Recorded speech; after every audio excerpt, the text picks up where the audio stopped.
Lukas pasal 5 ayat 4 sampai dengan ayat 8. Setelah selesai berbicara, ia berkata kepada Simon, "Bertolaklah ke tempat yang dalam dan tebarkanlah jalamu untuk menangkap ikan." Simon menjawab, "Guru, telah sepanjang malam kami bekerja keras dan kami tidak menangkap apa-apa. Tetapi karena Engkau menyuruhnya, aku akan menebarkan jala juga."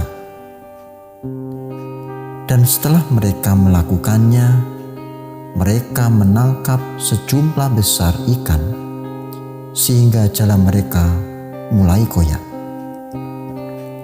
Lalu mereka memberi isyarat kepada teman-temannya di perahu yang lain, supaya mereka datang membantunya, dan mereka itu datang. Lalu mereka bersama-sama mengisi kedua perahu itu dengan ikan hingga hampir tenggelam. Ketika Simon Petrus melihat hal itu, ia pun tersungkur di depan Yesus dan berkata, "Tuhan, pergilah daripadaku, karena aku ini seorang berdosa." Amin. Berbahagia setiap orang yang mendengarkan firman Tuhan dan menghayati. Haleluya.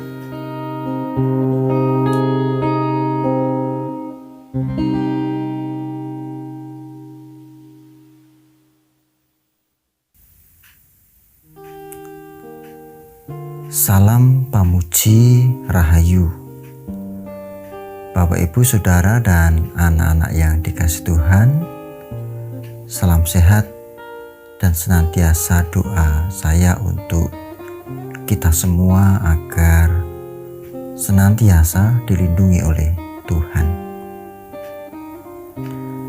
Saudara, salah satu penghalang seseorang beriman adalah ketika seseorang itu terlalu mengandalkan nalarnya.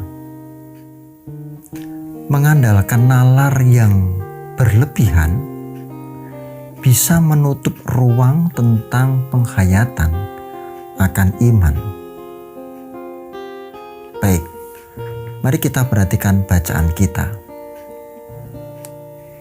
Jika Anda hadir dalam peristiwa Tuhan Yesus ketika memerintahkan Petrus menebarkan jala saat itu, kita mengandai-andai ya, jenengan semua hadir di sana dan belum tahu seperti sekarang sesungguhnya Yesus itu siapa, begitu ya. Menurut Anda, soal menangkap ikan, siapa yang lebih handal? Petrus atau Tuhan Yesus? Soal menangkap ikan, siapa yang lebih handal? Petrus atau Tuhan Yesus? Siapa yang menjadi nelayan? Tentu saja Petrus. Petrus adalah nelayan yang handal. Secara nalar, nah ini perhatikan, benar bahwa Yesus adalah guru yang hebat, rabi yang hebat, tetapi ia bukan nelayan yang hebat. Secara nalar loh ya, nalar orang pada saat itu. Dan semua orang yang ada di sana saat itu tahu Petrus nelayan yang handal. Tahu bahwa Tuhan Yesus guru yang handal, tetapi bukan nelayan yang handal. Dan Petrus pun menyadari itu.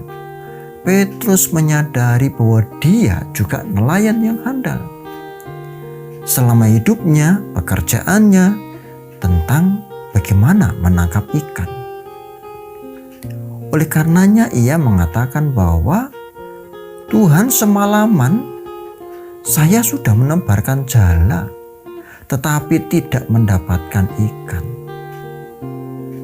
Pengetahuannya sebagai nelayan mengatakan, semalaman ia menebarkan jala tetapi tidak mendapatkan ikan. Artinya, jika malam, jika gelap saja tidak ada ikan yang naik, apalagi siang atau terang. Nalar Petrus mengatakan bahwa jika malam saja yang biasanya ikan itu naik, apalagi siang, terang hari. Nalar Petrus mengatakan bahwa permintaan Tuhan Yesus untuk menebarkan jalannya adalah jauh dari nalar yang ia miliki selama ini. Tidak masuk akal. Lalu mengapa kok Petrus tetap saja menebarkan jalannya? Ya hanya karena rasa hormat kepada sang guru, maka Petrus menebarkan jalannya itu. Ya untuk ngelegani gitulah kira-kira. Dan ketika itu dilakukan, saat itu juga ikan-ikan memenuhi jalannya hingga jala itu koyak. Apa artinya? Jala itu koyak. Apa artinya? Artinya Tuhan Yesus juga telah mengoyak nalar Petrus. Pengetahuannya tentang bagaimana mencari ikan, mendapatkan ikan, bahwa kalau gelap ikan itu naik dan siang hari ikan itu justru turun, kini dikoyak oleh Yesus. Tuhan Yesus telah mengoyak nalar Petrus. Saudaraku, Bapak, Ibu, dan anak-anak, bukankah kehidupan kita juga dipenuhi oleh nalar-nalar seperti Petrus? Bukankah perencanaan hidup kita penuh dengan rancangan-rancangan berdasarkan penalaran? Apakah itu salah? Tentu tidak salah. Karena yang salah adalah jika berlebihan menggunakan nalar sehingga menutup ruang tentang iman. Seolah-olah hidup itu hanya dikuasai karena nalar saja. Itu yang salah. Saudaraku, sesungguhnya kesaksian Petrus juga terjadi dalam kesaksian hidup kita. Coba kita cek, kita refleksi hidup kita. Bukankah banyak hal di luar nalar dalam hidup kita? Jika kita sampai di sini, di titik ini, di hari ini, bukankah ada banyak faktor di mana Tuhan hadir, mengoyak nalar-nalar kita? Contohnya saya, kaki kanan patah, Bapak Ibu Saudara, dan patahnya seperti timun dicacah. Ada 17 mur di sana dan ada 3 plat. Bahkan sumsum di kaki kanan bagian atas diambil diganti dengan plat. Apa bisa menjadi pendeta kok cacat? Secara nalar tidak bisa. Tetapi Tuhan telah mengoyak nalar itu. Faktanya bisa kok. Mari kita lanjutkan. Tentu akan ada banyak contoh bagaimana Tuhan telah mengoyak nalar-nalar kita. Namun mari kita melihat bagaimana tanggapan Petrus atas itu semua. Ia tersungkur dan berkata di depan Tuhan.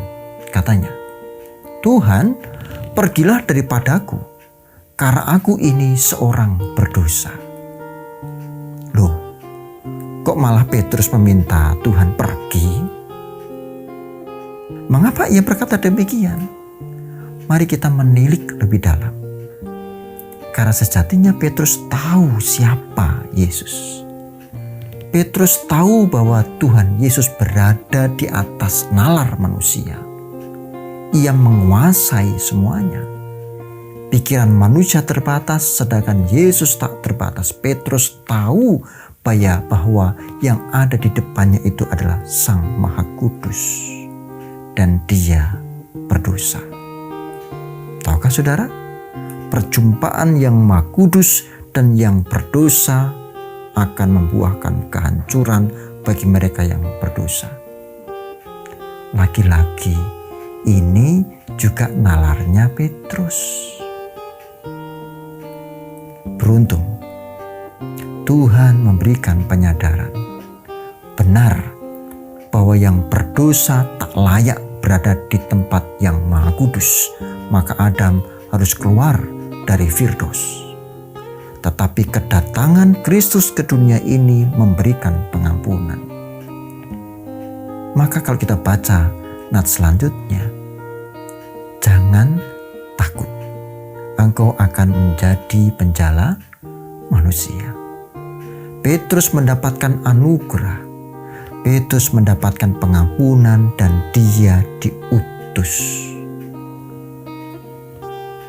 Bagaimana dengan Anda, saudaraku? Bagaimana dengan kita semua? Seperti kepada Petrus, Kristus juga memerintahkan, tebarkanlah jalanmu ke tempat yang lebih dalam. Artinya, saatnya sudah tiba. Lakukanlah karya lebih dari biasanya.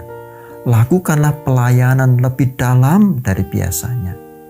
Bukankah kehidupan itu levelnya naik? Bukankah umur kita itu semakin bertambah? Maka mestinya karya pelayanan kita juga harus lebih dalam, bertambah. Meskipun akan ada banyak nalar yang seolah mengatakan bahwa yang dikatakan Yesus itu mustahil. Bahwa melakukan sesuatu yang lebih dalam itu mustahil. Namun sesungguhnya Kristus melebihi itu semua. Saudaraku, tangannya akan ikut bekerja asalkan kita melakukan apa yang diperintahkannya. Tebarkan jalanmu ke tempat yang lebih dalam. Amin. Mari kita berdoa. Yang Maha Kudus, Maha Besar, Allah kami bersyukur penyertaan bersama dengan kami. Bahkan ketika nalar-nalar kami kadangkala terlalu menguasai kami. Kiranya ya Bapa Roh Kudus menuntun kami keluar dari itu semua. Mengajak kami untuk melihat bahwa Tuhan melebihi nalar-nalar kami. Mukjizat ada, pertolongan ada. Kami yakin dan percaya. Dan kami bersedia menebarkan jala kami di tempat yang lebih dalam. Di dalam Kristus kami berdoa dan mengucap syukur. Amin. Salam Kalujengan.